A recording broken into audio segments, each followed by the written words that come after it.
prochain intervenant, on accueille Lionel Henry. Euh, alors Lionel, il est pilote de solution AEC chez Sri France. Donc AEC, c'est architecture, ingénierie et construction. Tu diras si je me trompe.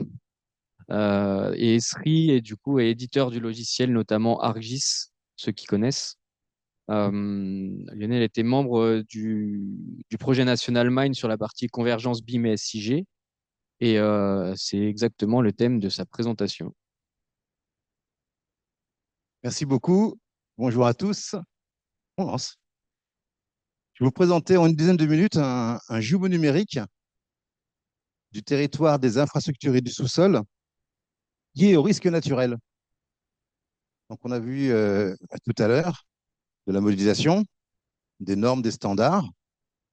Et ici, c'est comment mettre en musique toutes ces informations et avoir des données géologiques, cartographiques venant du BIM, du SIG, dans un jumeau numérique collaboratif entre différentes entreprises et différentes administrations. On part sur le col de Rousset dans la Drôme, pas trop loin d'ici, où d'une part, il y a, pour construire ce jeu numérique, la modélisation du territoire. C'est le SIG. Ensuite, la modélisation des infrastructures. On a parlé d'un processus BIM pour les bâtiments, mais aussi pour les infrastructures, qui permet d'avoir des informations, on l'a vu dans la présentation du groupe Cannes et de Géolith il y a quelques instants. Et là, pour ce jeu numérique, on va travailler sur des risques d'éboulement. Bon, je ne vais pas vous raconter l'histoire, vous lisez et c'est votre métier. Dans ce domaine-là, on a des soucis dans tous les massifs montagneux à travers le monde en raison du dérèglement climatique, canicule, pluie diluvienne, ainsi de suite. Donc, pour ce projet de jumeau numérique, Esri a collaboré avec le groupe Cannes et on a récupéré des informations en temps réel de GeoBrug. La première chose pour construire ce jeu numérique sur le col de Rousset, pour la prévention des risques d'éboulement, la première chose, c'est d'intégrer des données géographiques. Et là, on a l'avantage, en France, d'avoir des bases de données géographiques précises, standardisées, à jour, du BRGM qui est présent pour tout ce qui est géologie. On a des cartes de pente disponibles, des informations disponibles, on peut les récupérer. Esri France fournit des bases de données en ligne qui permettent d'avoir ce type d'informations. On peut récupérer aussi dans son jeu numérique l'hydrologie, c'est la BD topage, avec toutes ces informations, et puis avoir de la topographie, bien sûr, avec des données classiques qu'on retrouve. Toutes ces données sont récupérées dans le jeu numérique intégré, et là, on va partir sur la zone du col de Rousset. Je travaille beaucoup sur les réseaux enterrés. Là, on a aussi des données en open data. On a le sol, le sous-sol au niveau géologique, mais aussi quelques informations qui sont disponibles sur les réseaux enterrés. C'est intéressant, puisque là, on est sur des risques d'éboulement. Sont disponibles aussi les informations relatives aux risques. On les trouve sur DataGouv et d'autres informations, ces informations géorisques. Et là, avec le système ArcGIS, vous avez deux possibilités. Soit on les importe parce qu'elles sont en open data sur les sites en téléchargement, et puis on fournit des services qui permettent d'aller chercher sur une zone indiquée toutes les informations liées au risque. Il est sorti depuis quelques années les nuages de points, donc le LIDAR de l'hygiène sur le territoire, pas tout le territoire, mais une bonne partie du territoire. La précision intéressante, hein, on est sur une précision à 50 cm sur le territoire, donc des informations très précises. Et puis, on va parler aussi du BIM et l'information modélisée sur ici le col de Rousset. Ça, c'est un exemple de géo numérique. Hein. Tout ce que vous voyez ici, c'est réalisé avec le système ArcGIS, hein, du début de la présentation jusqu'à la fin. Et là, c'est d'avoir sur sa carte, alors, je suis parti du globe, parce qu'on va aller précisément sur le col de Rousset, mais on parle du globe où sont définis en standard. On a plein d'informations sur la température, la carte des France au niveau mondial. Attention, c'est une précision assez globale, mais on reconnaît bien le massif des Alpes, les Pyrénées et autres. Donc, on a cette information. On reste toujours dans la même interface. Hein, ce que vous voyez ici, c'est un lien vers une URL qui permet à chacun de visualiser cette information. Là, on descend sur le col de Rousset. Et un jumeau numérique, c'est un système qui va pouvoir se connecter à d'autres systèmes ou d'autres liens. Et là, c'est ce que j'ai trouvé sur le web, une webcam sur le col de Rousset. Alors, c'est la station. Alors, vous voyez la date, c'est 15 octobre à 18h48. C'est le moment où j'ai enregistré ma vidéo. Bien sûr, on pourrait faire la présentation en live, mais là, c'est une petite vidéo. Donc, je vais chercher un webcam. Vous avez en bas à gauche un widget Météo France pour la météo HMI. Et tout ça, ce sont des choses qui sont intégrées dans le géomètre numérique pour aller chercher des données de façon externe. Dans le système ArcGIS, il y a la possibilité, via des outils de géotraitement, de calculer des zones de pente en partant des données d'hygiène, en partant de fonctionnalités, en croisant des informations qui sont aujourd'hui en open data pour arriver à ce résultat. Donc, j'ai ma zone. On a pris une zone assez large pour ce dossier. Ensuite, le groupe Cannes nous a transmis des données beaucoup plus précises autour du tunnel du col de Rousset qui traverse deux versants. Donc là, on a une précision au centimètre de capture de la réalité à partir de nuage de points, hein, ce qui était montré sur la présentation juste avant. Donc c'est le même nuage de points intégré dans le système. Et là, on voit une facilité pour visualiser des informations de différentes sources, de différents formats, avec une règle de base dans le jumeau numérique. On travaille sur des formats normalisés. Aurélie a parlé du format IFC. On travaille avec le format IFC, qui est le standard pour les infrastructures et les bâtiments. Et ici, un modèle BIM, intégré dans l'information géographique, dans le système d'information géographique. Bien sûr, ces informations sont géolocalisées, toujours fournies par le groupe Cannes. Et on voit ici, dans sa carte, dans son espace géographique, on a accès à l'information graphique, mais aussi aux informations attributaires de cette maquette qui a été construite en dehors du SIG. En l'occurrence ici avec le logiciel Autodesk Revit. Donc on a la géographie, des calculs, mais aussi les informations d'infrastructure normalisées qui s'intègrent dans le géomètre numérique. On va encore un peu plus loin avec le système. Je reste dans le même environnement. Hein, je clique ici sur aucun logiciel. Je sélectionne un objet sur ma carte et j'ouvre ici des informations qui sont dans le cloud Autodesk qui gère un processus BIM de plusieurs intervenants qui vont travailler sur la maquette. Et en natif, donc à gauche, vous avez des informations qui sont stockées sur le cloud Esri, la géographie, les nuages de points. À droite, les informations qui sont stockées dans le cloud Autodesk. Et j'accède à ces deux informations sur une seule interface. Je me permets d'appeler ça la continuité digitale. L'avantage de ce jeu numérique, c'est que j'évite de dupliquer l'information, de reproduire l'information.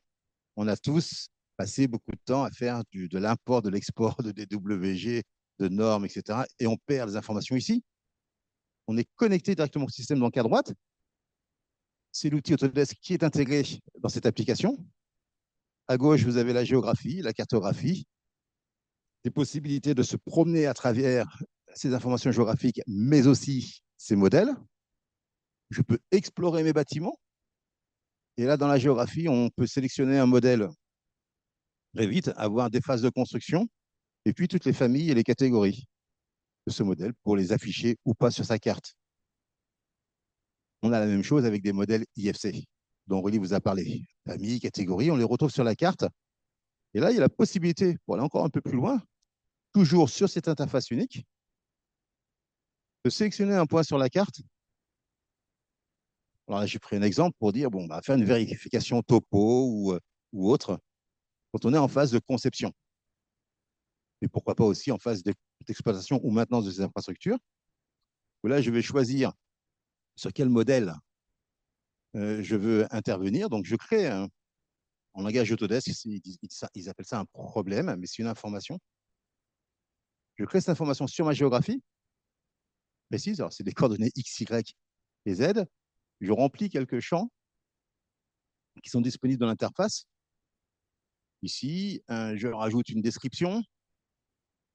Et ce qu'on voit sur ce modèle, plutôt ce formulaire, c'est un formulaire qui est créé dans l'univers Autodesk, alors que là, j'ai une interface qui réunit le monde Autodesk et le monde Esri, c'est-à-dire le monde du BIM et le monde du SIG.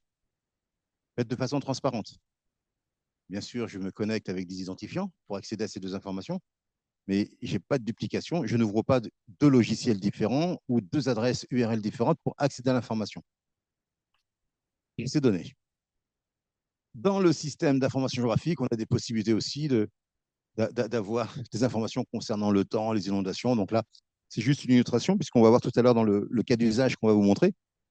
On va dire, moi, je veux une présentation ou une simulation d'un souci autour du col de Rousset. Dans un géomètre numérique, on a besoin d'informations, là encore, de différentes sources. Et ici, c'est toutes les informations sociodémographiques autour du col de Rousset, dans un tableau de bord.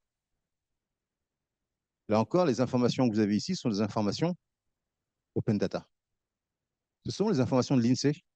On pourrait mettre d'autres informations dans ce tableau de bord pour avoir le contexte géographique autour du col de Rousset. Là, on va travailler sur un phénomène d'inondation et de risque d'éboulement. Et on reste dans la même interface. C'est-à-dire que sur un menu, je peux sélectionner ces informations puis me déplacer en temps réel. Le géomètre numérique se connecte à des informations en temps réel. On a la géographie, la géologie, des fichiers LIDAR, mais aussi des capteurs en temps réel. Donc là, on a utilisé des capteurs de la société GeoBrug qui permettent, et comme c'était démontré il y a quelques instants, d'avoir des données en temps réel sur les filets, voilà le type de capteur qui s'appelle GARD. Les spécialistes de GeoBrug sont ici, donc ils en parleront bien sûr beaucoup mieux que moi. Et dans ce jeu numérique, on a ces capteurs qui sont installés. On a aussi la possibilité de faire des calculs sur les inondations. Et là, c'est dans le système ARGIS. On a aujourd'hui la possibilité, en récupérant sur le col de Rousset la BD topage, et de réaliser des simulations avec, par exemple, un épisode, une pluie intensive diluvienne, 70 mm en 3 heures, donc c'est un très très gros orage. Bon, là, je crois que j'ai mis 70 ou je peux mettre même 120 pour montrer tout ça, mais on essaie de prendre des données réelles pour avoir des zones inondables. Donc il y a quelques formules et quelques informations. Donc on crée, on peut simuler ces inondations assez fortes. Ensuite, avoir le tableau de bord de suivi en temps réel des capteurs. Et là, on va simuler que le 20 mars 2023 ou 2024, il y a eu une inondation énorme, un capteur qui a détecté un éboulement. Et ensuite, dans l'information géographique, on a des automatismes sur la sociodémo, mais ici sur les itinéraires entre Die, qui se trouve en bas de la carte, et un endroit qui s'appelle Le Souillet. Et on voit que le trajet de 35 km avant l'éboulement passe à 100 km. Et on a 1h57 de trajet au lieu de 46 minutes. Simplement, dans le jumeau numérique, on a cliqué sur l'information en disant le col est fermé. Pourquoi? Parce qu'il y a une détection d'éboulement sur un capteur, qui a des pluies diluviennes qui ont été générées, non pas par N-System et 150 fichiers PDF qui sont transmis à droite à gauche, mais dans une interface unique. Donc, on peut simuler ces informations, les intégrer dans une interface unique. Donc, on part de l'information géographique, on rajoute les informations modélisées du BIM dans une interface unique, avec bien sûr l'utilisation des normes et des standards. Standards de la géographie, standards de l'information du monde du BIM, standards de diffusion sur le web, des choses qui sont réutilisables, et surtout le standard, puisque là, on a vu des interactions avec des données tierces, comme les données garde de GeoBrug pour le temps réel, mais aussi des webcams qu'on a trouvées sur le web, et on peut se connecter ensuite à des gestions de maintenance assistées par ordinateur et autres, puisqu'on est dans un cadre unique. Pour cette présentation, ce n'est pas un prototype, hein, puisque le jumeau numérique tourne, hein, il est vraiment opérationnel avec le système. A travaillé pendant quelques mois, pendant 3 mois exactement, un ingénieur de l'ESTP, qui est en deuxième année de l'ESTP, 3 mois pour créer ce projet, et puis quelques personnes chez Esri France, et bien sûr le groupe Cannes qui nous a transmis, aidé dans les présentations de la création de ce jumeau numérique. Mais l'avantage, bien sûr, de ce jumeau numérique, c'est de pouvoir non seulement analyser ce qui se passe en temps réel pour prévenir les administrations, les collectivités, donc des gendarmeries jusqu'au... là, on peut arrêter parce que on est passé sur YouTube. Donc d'avoir ce jeu numérique et qui permet de transférer l'information à différentes entités, en temps réel, mais surtout ce jeu numérique permet de réaliser des simulations. Et on sait que les risques d'éboulement vont s'accentuer en raison du dérèglement climatique, canicule, pluie diluvienne, on le voit tous les jours. On a lu dans la presse les 10 000 mètres cubes de l'aiguille du Midi en août 2023, les routes et les voies de chemin de fer bloquées à cause des éboulements. Donc, on a besoin de modéliser et on peut simuler ces informations qui proviennent de différentes sources avec un jumeau numérique. J'en ai terminé. Merci pour votre écoute et on peut passer aux questions si vous en avez.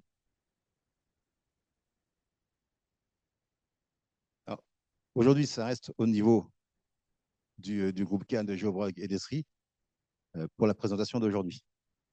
Et ensuite, ça va être diffusé à différentes entités pour une mise en œuvre et savoir comment on peut accentuer et dans quel cas d'usage ça va être utilisé.